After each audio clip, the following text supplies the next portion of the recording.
economy at 4, and what we've been told that needs to happen as a necessity to build this economy that's going to be robust and get us to the place where 2060 is then a reality in the way it's currently being touted to be.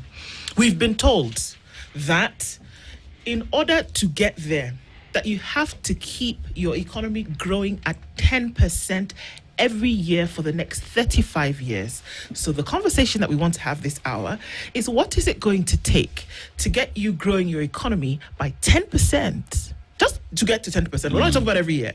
To get to 10%, and then we can be talking. To help us out in that conversation is the man who was many things were named after. Odhiambo Ramogi is an economist, and he joins us in the Situation Room this morning. Good morning. Good morning. How are you?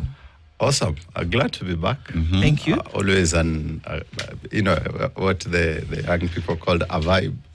Always a vibe being at Spice FM. It's always a vibe. Yeah. Always a vibe. Okay. Yeah. Karibu sana. Asante. So Dennis has taken us to another interesting country this week. Oh, really? Yes. The country is Mauritania. Now, let me tell you what they have. Mauritania have a lot of fish. Do they have Ramogi Hills in Mauritania? Wait first. Under Ramogi Hills in Mauritania, they have sardines, also known as omena. No, but the omena is not your typical omena. Don't worry. It lacks freshwater lake flavor. They still have omena. They also have mackerel, octopus, and tuna. And they're also rich in gold, copper, iron ore, phosphate, and gypsum. And all that is carried by the longest and heaviest train in the continent, called the iron ore train, that helps now ship everything else for export outside the country. Nice. The proverb they give us this morning: if all seeds were to grow, then no one could follow the path under the trees. If all the seeds were to grow, then no one could follow the path under the trees. How would you interpret it? The Mauritanians are very thoughtful and thought-provoking. The message I would get out of their proverb this morning is, one, not all seeds will grow. Yep. And it's not entirely a bad thing. There might be value in some seeds not growing. And so, for example, not all presidents will do well. There might be a value lesson for us in some presidents not doing so well, like the one we currently have, so that then we learn the art of chasing the midterm. Sawa basi. Hapo tu kwa sasa. Sips coffee. But yes, sip your coffee. But I hope I got what the... You interpreted well. Interpretation, you can never be wrong, because it is your interpretation. In Bible understanding, we say there's comprehension, and then there's interpretation, and then there's application. Yes. Right. I was kind enough to give you application. Whether you liked the application or not is up to me. Is up to you. Okay. All right. Vision 2060, and we're taking a look at it from an economic lens this morning. What will it take to attain Kenya's Singapore dream? It would appear as though this is now being accepted as Kenya's Singapore dream. But interestingly enough, there's a panel of experts. The panel of experts, constituted by the president himself, has said that realizing the vision would require a multi-pronged radical strategy, strategies with a focused administration. Okay? This includes cutting down on public debt, supporting the private sector, slaying the dragon of graft, governing financial discipline, and increasing investment in infrastructure. These are all economic elements, whichever way you want to look at it. Yeah. Japanese economist and former advisor to the late Prime Minister Raila Odinga, Professor Hiroyuki Hino, said, "I am told that Kenyans are skeptical. They believe Singapore is too high a target for Kenya to reach in this generation. I agree that reaching Singapore's level of development in the next 30 to 40 years would be difficult. Singapore has an economy roughly 6.5 times larger than Kenya's, despite having barely a tenth of Kenya's population. Its GDP per capita is nearly 40 times higher than that of Kenya, with a GDP per capita of $80,000 each. That's 40 times what Kenya has. Hino spoke and he said that one of the things that you need to deal with is deal with runaway big money corruption that was among key factors that would derail Kenya's Singapore match. And I quote, "Corruption damages the economy and weakens the social fabric. Curbing corruption would be truly transformative." Right. He didn't talk about big mega infrastructure projects. He didn't talk about building. He said deal with corruption. Deal with that first, and then you can start to go into these other places. When you look at the economy, if you don't deal with the holes where a lot of the money is going, then perhaps you can't deal with the problem. Would you agree with Hino? He was on point, significantly so, because I'm really uncomfortable with us calling it the Singapore Dream. But now that it's here, let's discuss it at that level. The so-called Singapore Dream tends to take the economic realities of Singapore and hope that we will attain to the same, hope that we will aspire to get to the economic level Singapore is, without putting into perspective the governance and structural issues that we need to put in place before we get there. In other words, someone is telling you that you must build a building similar to KICC, but they do not want you to talk about the regulatory principles in place. Yep. They do not want you to talk about the budget. They do not want you to talk about how big the budget is inflated and whether there are holes in that budget that needs to be filled. So Professor Hino was on point. But now, perhaps then to go back to the Vision 2060. In many ways, Vision 2030 is maturing in the year 2030, as the name suggests. And so we must commence the conversation of what happens beyond 2030. I was in a room somewhere when the KIPRA team mentioned that they had already started talking or thinking about the KIPRA is Kenya Institute of Public Policy Research. And they had already started thinking about beyond 2030. The initial idea was to align our vision beyond 2030 to the African Union Agenda 2063. So then the expectation would be we go with the same 2063, which is essentially 100 years after 1963, where most African countries got their independence. Kenya has deviated, but not too far away, by 3 years, because they have opted to go for 2060. Now, is this perhaps the right time to have that conversation? And my submission is it is not. Because really, and I know politicians do not have the luxury of shame, but it is shameless to make our future and someone's political tool to win an election or to win a re-election. And that's how this looks like.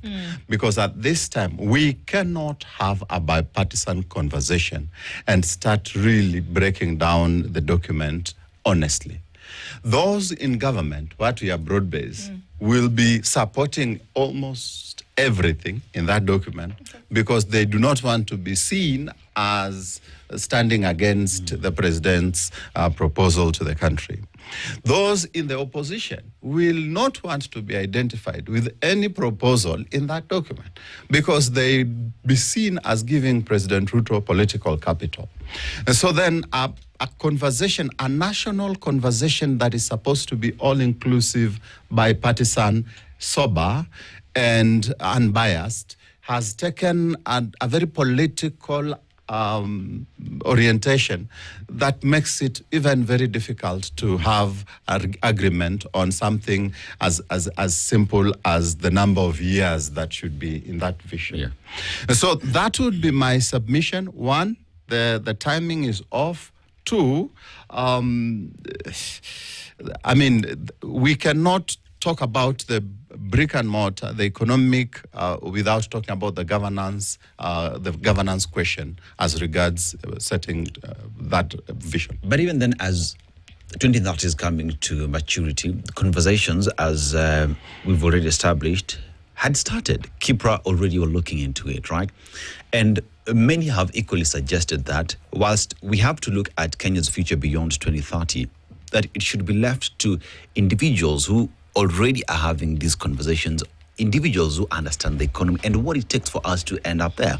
Because you'll talk about KIPRA and its research, you'll talk about Kenya Bureau of Statistics in terms of numbers and what needs to be done. You equally have to have this conversation with financial institutions because you want to get to 2060, the things you want to put in place. How are financial institutions in terms of lending money, in terms of making sure the economy is plugging into these conversations? You equally have to talk about MSMEs because we talk about job creation in the country. Where do majority of Kenyans do fall? MSMEs conversation has to happen, but most importantly, wananchi must buy into these conversations and be comfortable to it. Professor Hino said, for us to end up there, wananchi have to buy into this. Why are we choosing the political direction as opposed to a professional, more engaging, all-encompassing conversation that makes sense? We are choosing it because we want re-election, but I'll end there. Let me start from... You've gotten it, like you are on point. The conversation right now must be institutional. Mm-hmm. I would be happy if KIPRA was doing their research. I would be happy if KNBS is providing the data. I would be happy if, for example, there is an economics department in the Republic of Kenya charged with the duty of just coming up with the economic models. Mm-hmm. How would this look like if we implemented it? Or rather, how would this look like? Give us a working model that would take us for the next 30 years in our planning. I would be really happy if that conversation was happening at an institutional level, so that now by the time we are coming to have a national conversation, as it were, there's significant work. KIPRA has published their document. KNBS has published their document. The university in question has also published their model. And we have several documents to just interact with by the time we are having the national conversation, knowing this is a bipartisan process spearheaded by the institutions, not a political one. And if that work would then be availed to, if those documents would be availed around January of 2028, after the political temperatures have cooled down, whether this administration is re-elected or not, then you find that conversation is a very rich conversation because we are looking at the proposals soberly. Mm-hmm. We understand that these ones would affect our future. Those of us will be there, will be there. Those of us will not be there, will not be there. But it will affect everyone's future. It is a very sober conversation. But you see, we still need to go to the people because the Constitution today provides for public participation. So yes, there is still need to go to the people. But you go to the people, one, with a leader that is having approval ratings that make for trust to be possible. Because this administration has what we call trust deficit. Anything they propose is looked at like, what are they trying to do this time around? You saw some of the comments around the Finance Bill 2026. Some of the things that people thought were there initially and removed. And so after they were removed, we were still having the debate of whether they are there or not. And in fact, by the time the document is being passed, some MPs didn't even know what's in that document. And some leaders, I remember Faith of LSK saying that at that time, it wasn't even clear what has been passed by the time that they were passing it. And that's the environment we're operating in. Whatever you propose to the public is looking at this funnily. One, because in the last 4 years, there have been lies. In the last 4 years, there have been a rundown of the rule of law. And in the last 4 years, every policy that has come seems to target the welfare of Mwananchi negatively. And so for this reason, then you find Mwananchi is wary of any proposal from this administration. And this is the administration that wants to insist on proposing Vision 2060. I always make at least have some buy-in, make sure everyone is. Okay, like do one, for example. If you had fulfilled on one, then it would then be easy to come back to the people and say, okay, well, you see, this is the trajectory that we want to go on. And then because I have been able to fulfill 1, 2, 3, then we can go from there. And that's unfortunately that when you have a population of people that is dealing on some very high levels of not just mistrust, but distrust. Right. It's significantly worse than mistrust. It is. You see, mistrust is I can be with you in the same room. Yeah. What you say, I'll give you the benefit of doubt. And distrust is I don't even want to be with you in the same room because I am convinced you are not a good person. And that's where we are. There is a survey that was done, I think, by Mzalendo Trust that indicated that the Kenyans, when Kenyans were asked to what extent has this administration fulfilled their promises, only 11%. 11%. If you got that, I don't know about the new grading system now, but nowadays, if you got 11% in an exam, you would not even be below expectation. You would not even have approached below expectation. You are below. No, you don't even. Okay, so there's below expectation. Right. There is approaching expectation. There is meeting expectation. And there's nowhere. Is above expectation. And Now, exceeding expectation. And exceeding expectation. Now, below expectation is the lowest. Yeah. Right. With 11%, you're not even approaching below expectation. You're nowhere. Wait, so he's not kind. I was trying to be more diplomatic. But in our days, in the grading system, you don't exist, so you're nowhere. in our days, that's an E. Okay. That's an E. You cannot ask to go to the next class with an E. And this administration is asking to go to the next class. He's asking us to talk about the subjects, the curriculum of the next class with an E. Because the curriculum of the next class is Agenda 2060. You see, fulfill 2030. Come on, at least with a C. Give us 55, 56%. And then after you fulfill 2030, see, I am the right person to talk about 2060. Bro, you've not even fulfilled the things in the last 4 years, the things you said you will do. And you are at 11%. And you want to talk about the things the next administration will do and the next administration after the next administration will do. I don't think this is the right administration to have that conversation.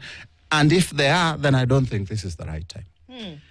I mean, because, we're looking at 2060, SAWA 2060. But I'm also not hearing short term, medium term, long term, things that must be done. Let's go to Singapore. You don't like it, but let's go to Singapore. Let's go to Singapore. Lee Kuan Yew, what did he do first? Ended corruption. What did he do? Invested in education. Healthcare, addressed that. Food security was there. Oh, heck, he equally decided because you're going manufacturing, we do not have oil and fuel, but we will be the storage for the entire world, And all that have played role in Singapore being where it is. The fact that it's size of Nairobi, 6 million people, pretty much the same thing, right? But it's the model we're looking at. How are we going to Singapore if at all over 200,000 students never went to school grade 10? When healthcare, we are a sick nation. When you talk about food security right now, we don't even know what we have in our granaries and where the farmers even managed to harvest anything. Because why? Kumekuwa na jua. How are we heading to Singapore with a healthy, hungry, and angry nation? That's a good place to start that conversation. I was looking at some of the things in the manifesto of Kenya Kwanza. Allow me to bore you with those details, and tell you the key focus areas of the manifesto. The first one was agriculture and food security. The input subsidies, make sure there is access to credit, ensure there is value addition. That was what was proposed. What we've seen is they have kept the promise of input subsidies, so that there's a subsidy on production. But even then, it's for some people, because some people in my area have not gotten, and the ones that came, kuna jamaa alikula alichukua. And so on that one, out of the 3 things he said he'll do, he has done half. And then there is affordable housing. That which is the flagship project. Yes. Yeah, Kenya Kwanza administration. We were to get 250,000 affordable housing units annually. Annually. Keyword is annually. That will create jobs, and there will be a good funding mechanism. And eradicate slums. Yeah. And eradicate slums. Yeah. So far, in the 4 years, and there's only 1 year remaining, in the 4 years, we've only seen 8,000 to 13,000 housing units completed and keys handed over to owners. And that is after taking a lot of money from Kenyans, and that money that tax has affected, disposable income of Kenyans. Then there's micro, small, and medium enterprises. We are talking about the 4 years. The Hustler Fund was supposed to be a flagship on that front. About 50 billion being given to small enterprises annually.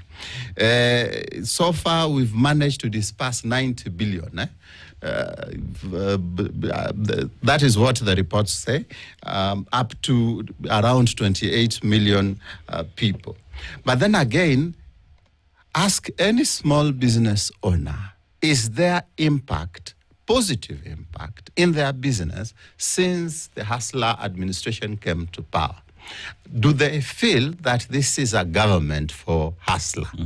The answer will surprise you, because really the evidence is out there. Then there is the universal health coverage, and they came the financing reform, the Shisha, that is supposed to make sure that we are healthy, we are okay. Anybody can walk into any hospital and be treated. Don't try that at home. Utafukuzwa. Because don't try. At your, you can walk into any hospital. And even government hospitals, you don't just walk a walker. I know someone who went to this one, Mbagathi Hospital, and I was told, no, but we do not provide services. You just don't walk a walker. You don't walk a walker into a government facility simply because the president said. So essentially, the score is less than. So now let's talk about the things you are talking about, which is. Let's take a break. We walk, we'll come back. Hold that thought, because then I also want to ask you, if I tell you I'm going to do something and right. I'm held on that premise, and then I don't do that, was I lying? We've all said it's a lie. Is it a lie? Is it really a lie? Or maybe there were circumstances prevailing that didn't allow me to do what it is that I wanted to do. Am I lying? Economist Ramogi Odhiambo is here with us this morning. We're going to be looking, we're already looking into it. We'll come back and look at some of those indicators that you're talking about, and then if it's a lie and what we're building on. Yeah. And then I want to bring in something. They're called KYPES. Yes. That would have fueled the economy. That's what they said that was going to happen. KYPES were going to fuel the economy. Yes. This long ministry, MITI, Industry, Innovation, that ministry was supposed to be responsible for making sure that the economy grew. Ministry of Industry, Trade, Ministry of... MITI. Yeah, MITI. Yeah. That one. We'll be Trade back. and Industry. Yeah. We're going to be back. Stay with us, guys. This is the Situation Room. The only way to start your day. Production. He has not. The other day he said in public that education will be free for all. Then his economist goes and says, no, he didn't say it's free for all. He said fully funded. Yeah. What do you mean fully funded? We've been funding our own education from time immemorial. You don't go scoring points by saying things and then after that withdrawing. The other day he said that he's going to remove taxes for people earning less than 30,000. That has not been implemented. The finance bill came and went without that being implemented. And so what we have before us is someone who cannot say the truth. You know, there's a time you are campaigning, we can forgive you for one or two errors of judgment. But now you are in government. You are the government. And then you are giving statements that you have no intention of fulfilling. So then it is clear to all and sundry that this person does not mean well for us. Because for as long as you're lying, really, you're not meaning well for us. Let me come back to the question of the Singapore dream and clear objectives, clear milestones, a model of we will start from here, go to here, and then here. Yes, that's not there. The model is, this is where Kenya is. We are at 2,000 USD per capita. Yep. This is where Singapore is. They are at 80,000 USD per capita. Let's get there. Now, first, can you at least tell us how we'll get to 10,000 per capita? Then from 10,000, we say, all right, let's push it to 30,000. Yeah.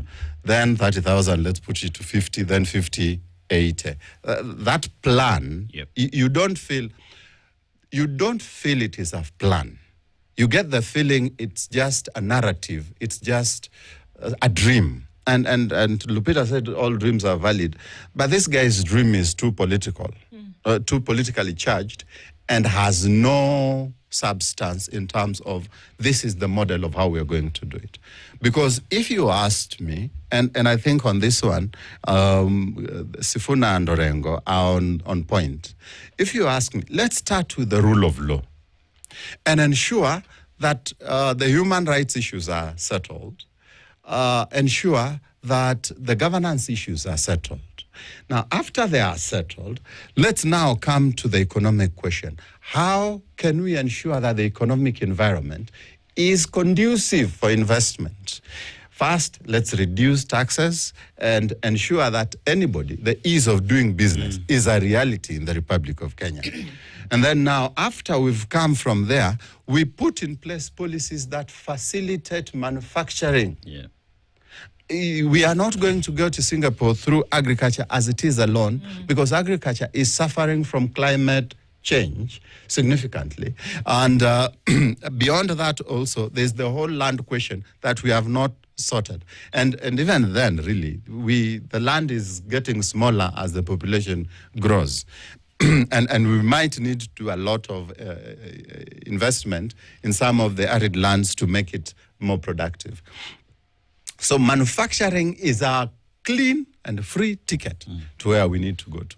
What policies can we put in place to ensure that that is implemented? No one is telling you that this is the from here to here to here to here. It's just, this is where we will be in Singapore. There will be industries all over. We will have technology and we will win. Yeah. Okay, so that's interesting because we've also been told that in order for you to get there in the time span, that the economy needs to grow at 10%. It needs to grow. That means it's grown to 10%. You need to grow by another. You need to be growing at 10% every year for the next 35 years for this to happen. A quick one. At what percent is Kenya's economy growing today? Last year we posted a 4.8. Yes, growth. Okay, so you've done everything. You've shake, up and down. You got 4.8. We need you to get to 10, right? Yes. And you need to do this consistently. So you cannot come down to 9%. Right. In order to get to this place where your per capita is at $80,000, because that's where you're trying to go. Yeah. That your economy then has to grow at that percent consistently. You cannot drop beyond the 10. Now, like you said, there are indicators that tell you how you can actually grow your economy. Right. People have done it, countries have done it, and we see that is actually happening. And one of the big ticket items is manufacturing, like you said. Right. Now, KYPES was set up. KYPES was set up for this very thing. That there is the understanding that the regional areas that Kenya has been divided into by the constitution are counties. That for each regional area, there is a product, good or service that can actually be exploited economically to do this very thing that we're talking about. Whether it's molasses in Kisumu, cashew in Kwale or Kilifi, whether it is honey in Baringo, whether it is fruit in Makueni, whatever the case may be, there is something that you can do to say this is what we are going to build. Right. Whether you're looking at the northern part with livestock and across board. You might be surprised to know that there's even agreement between Kenya and the UAE. Bring your livestock. All you need to do is set up what are they called? Abattoirs. Thank you. And then follow this. The agreement is already there. Yep. So all you need to do is just follow the standard, talk to your farmers, let them start to breed, and then you have that. You pay your farmers, boom, we keep moving because you are exporting. Right. You're selling for profit. Right. They were set up. MITI was supposed to be shepherding this process. It would have been a no-brainer to then say, this is one of the ways in which we can do it. If you can do that with livestock, guess what? You can replicate it with honey, you can replicate it with fruit, you can replicate it with molasses, cashew, coconut. I mean... Big sign, Kwale. Why? Macadamia. Yeah. In Meru and Embu, Yes. you can actually... Avocado, you can do it. So why? This is my question. Why are we not doing that? Yes. Partly because politicians want you poor so that they can rule over you easily. Such a thing would make you less poor and less dependent. But I think the real question is, first of all, KYPES was the real bottom-up. If there was to be a bottom-up economic transformation, it could have been through KYPES. Yeah. Because then it meant going down there where Mwananchi is and asking Mwananchi, what are you doing and how can we support? And so you have a center where you consolidate all these people that are involved in that economic activity and you offer support. So there are economies of scale, large economies of large scale. So I am in the same space, let's say I'm producing shoes, I am in the same space as someone who is producing the leather. And so the transport costs are minimal, but I'm also in the same space as someone who is actually producing clothes. So their distribution channel becomes my distribution channel because our products are similar. It's a brilliant idea. The challenge I think we had was we laid emphasis on the location as opposed to the real support items. So that then is there an economic activity, for example, in Tana River, that then we can go and say, okay, what do you guys need? Did we have a conversation with them and realize what they need was a location as opposed to financing, training, market? You understand? So that was but in terms of ideation, it was in the right place. But politicians love somewhere I can go and cut a ribbon and launch. So they were more concerned about the location. And so the second problem I think it had is we had too many at a go. So the idea is you can start with a flagship, say 7 or 5. Okay, 1. Or even 1. And then say, how is it working? And then now expand it to another 10 or something. Allow me to just remind you of something, because it keeps niggling in the back of my head. Yes. That there was a China trip, and they came back and told us that they were going to set up, Africa's biggest poultry in Kajiado. Oh. Yeah. And I was excited for it because I thought, okay, this is great because what it would be able to do. Right. Because if you look at it from beginning to end, in terms of you bring in the birds, you're rearing them for eggs or you're rearing them for meat. There are people who are buying and they can buy at a cheaper price because this is essentially a government-backed project. You can hire people. You then have a turnaround. I mean, I had already seen it in my mind. It was wonderful. I don't think one bird has clucked ever since they came back from China. No. So these are some of the things that we're talking about that can actually grow the thing. And so the intention is good. But we all know that the road to hell is paved with good intentions. And beyond that, is it intentions or just learned craftiness? But can I surprise you? Okay. We export some beef that we use in this country. We import beef. Okay, I was going to say, I was wondering We're doing well. We import. We actually are exporting. That Saudi deal started with some few exports, but we are importing some of the beef we're using because there is a deficit. The demand for beef versus the supply are not matching. The supply is lower than the demand, and that's why the cost of beef has been going high. And so some of the beef we use is actually imported from the likes of Tanzania. So by the time we are getting the deal with Saudi Arabia, for example, some of us were asking, what is this about? Because yes, the deal is good, but the beef we have is not even enough for us. The gap is because we have not invested in breeding cattle. So that then we are depending, it's like we are depending on the natural breeding of a cow meets a cow and they breed. Yeah. Sorry, a bull meets a cow and they breed. What was I thinking? I don't know. It's okay. We move. And out of it, then you have the breeding. So we've not, you see the way we have very good breeding done by Ken Chick, there's 100-day-old chicks, and you will never be in a position where you're wondering, what do you mean we don't have enough chicken? Huh? We are not there as regards cattle. And I think that needs to be revisited so that then we have enough for ourselves and enough for the export. As regards poultry farming, I think it's just an issue of organization. We've not organized ourselves to do it. It's a failure. But there was going to be support, money. It's a failure in leadership. Maybe when I don't know who did that. Maybe if it was Moses Kuria after he left office, kuna vyenye. When you talk about this support that you're talking about, especially that thing of poultry, I was just thinking of the feathers because I wanted to start making state-of-the-art duvets and pillows for people to buy, plugging into that as well. But they're letting me down as well. But anyway, hey, here we are. Let's talk about... How comfortable are those duvets? Sorry to deviate. Don't worry. There's technology. But let's talk about even investments themselves, like even the support that Ndu is talking about setting up poultry. FDI is one of the reasons why Singapore is where it is today.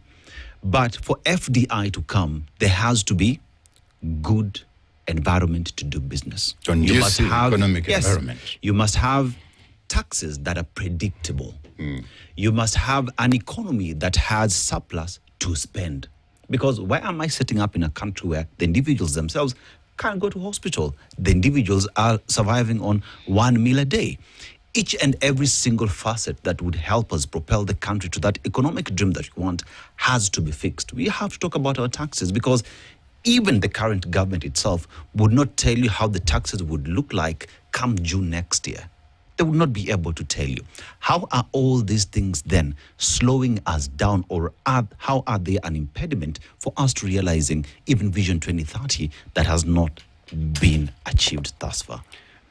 And again, you're on point like a full stop. The economic conversation must move from debt to tax. Not because we do not have a debt problem, because I believe, you see, Japan has bigger debt than us. Yes. But they are a productive economy. They are producing, and so they have some savings. So by the time he's telling you he has a debt which is 140% of GDP, somewhere he has a surplus, he has some reserves, that if you offset the reserves and the debt he has, his net debt to GDP could be lower than 50%. So on our end, we are not, and then some of the debt we take, like the SGR, you take a debt, that takes huge amounts of money out of the country, but this debt never quite lands into the country to create the multiplier effect and to create the production that will really facilitate its repayment. But we have a tax problem. Because, one, our tax is unstable. Today you wake up, the president announces there will be 30%, people earning up to 30,000 will not have a payee. Tomorrow, his finance guy says, no, but that's not possible. Today you wake up, there is a housing levy. Tomorrow, the new administration comes and says, what was this guy's thinking? So that instability around our fiscal policy needs to be addressed, so that then we are at a point where we say our tax policy for the next 5 years is this, or our tax policy moving forward is this. We have a national tax policy, but it does not have the rails that we need it to have on which our economy can run. It's out there, like it's very descriptive of a wishful end we wish to have, but it does not give us the modalities of what we hope to see. And finally, as regards the economic environment and attracting investors, it's not even so much about the human capital. Because then that might feel like unaonea huruma watu, the people who are working for you, and maybe investors hawana huruma. It is so much about, do these people have buying power?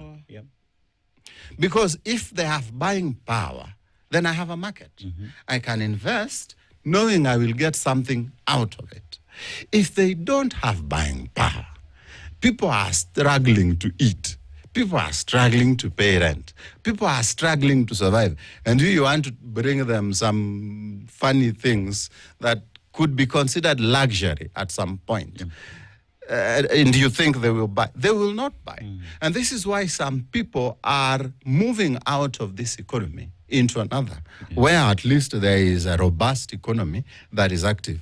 I was surprised someone is saying, because Kenyans are buying soda, so they are doing well. And the food basket is funny. Maybe a few years I could afford ugali matumbo. Now I cannot. So I buy a soda, 2 sodas, and we share with a friend na ngumu, which is a lot lower than ugali matumbo mbili.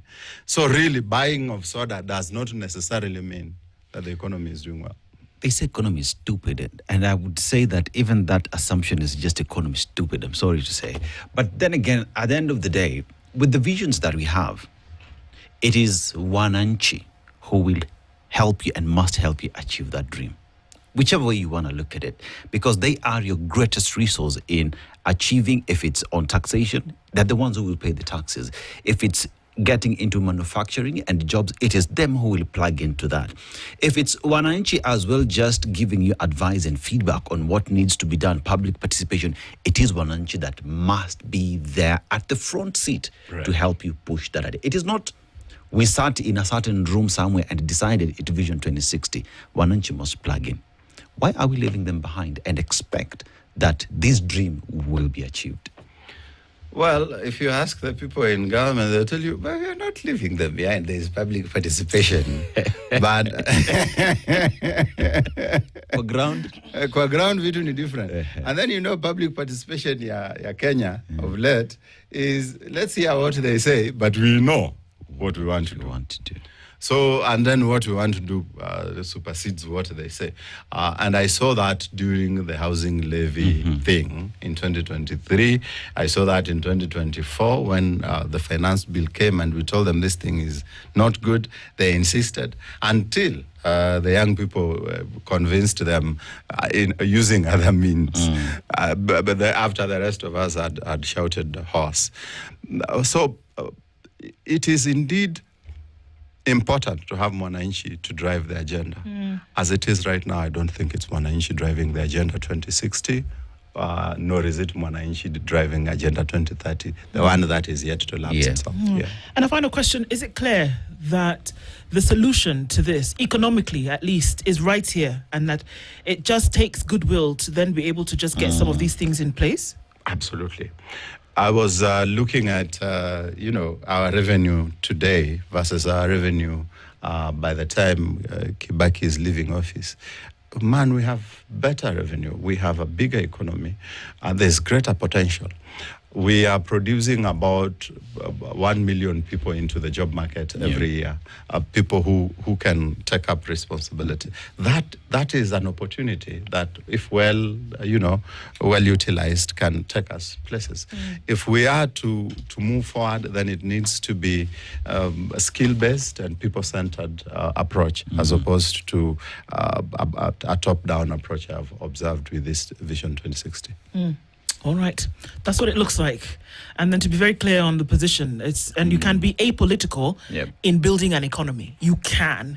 And these are the directions in which we hope that if you started to see some movement towards just getting some, or even just completing some of the things that you said that you would do, perhaps we would see some kind of positive trajectory. Right. Well, it's a wait and see kind of thing, and a hope, and that you can actually make a change around some of these things. Ramogi Odhiambo is an economist and has joined us in this conversation this morning.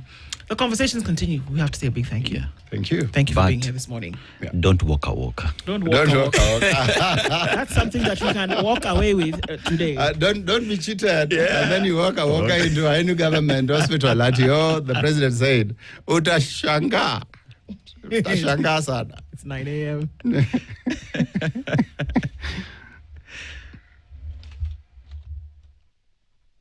This is the Situation Room, the only way to start your day.